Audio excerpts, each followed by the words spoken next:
നമ്മുടെ കുടുംബത്തിൻ്റെ സംരക്ഷണത്തിന് വേണ്ടി ഞാൻ പ്രാർത്ഥിക്കുമ്പോൾ എൻ്റെ കൂടെ നിങ്ങൾ ഓരോരുത്തരും പ്രാർത്ഥിക്കണം.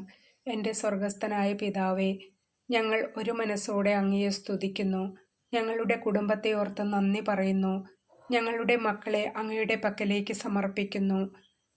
ഞങ്ങളുടെ മക്കളെ അനുഗ്രഹിക്കണമേ. മക്കൾ പോകുന്നിടത്തെല്ലാം ഞങ്ങൾക്ക് കൂടെ പോകാൻ സാധിക്കില്ല അപ്പാ. അങ്ങയുടെ തിരുരക്തത്തിൻ്റെ സംരക്ഷണം നൽകി ഈ ലോകത്തിൽ അവർക്ക് ജീവിക്കാൻ ആവശ്യമായ ജ്ഞാനം നൽകി അവരെ അനുഗ്രഹിക്കണമേ.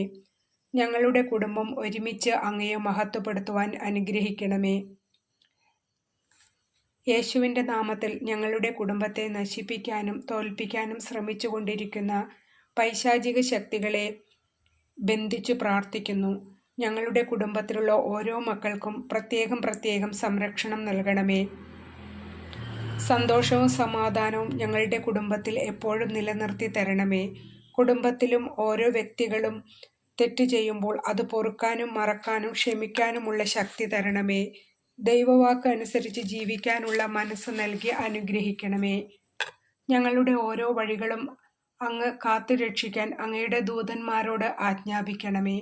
അങ്ങയെ മാത്രം വിശ്വസിച്ച് ജീവിക്കുന്ന ഞങ്ങളുടെ മക്കളെ കൈവെടിയരുതേ. ഈശോയെ, എൻ്റെ എല്ലാ സബ്സ്ക്രൈബേഴ്സിനെയും വ്യൂവേഴ്സിനെയും അവരുടെ കുടുംബങ്ങളിൽ നിന്നും പഠിക്കാനായി ദൂരെ ഇടങ്ങളിൽ കഴിയുന്ന ഓരോ മക്കളെയും സമർപ്പിക്കുന്നു. ഇപ്പോൾ ഈ നിമിഷം ഓരോ മക്കളും ആയിരിക്കുന്ന ഓരോ സ്ഥലങ്ങളിലും അവിടുത്തെ തിരുരക്തത്തിൻ്റെ സംരക്ഷണം അയച്ച് അവരോരോരുത്തരെയും അനുഗ്രഹിക്കണമേ. ആമേൻ.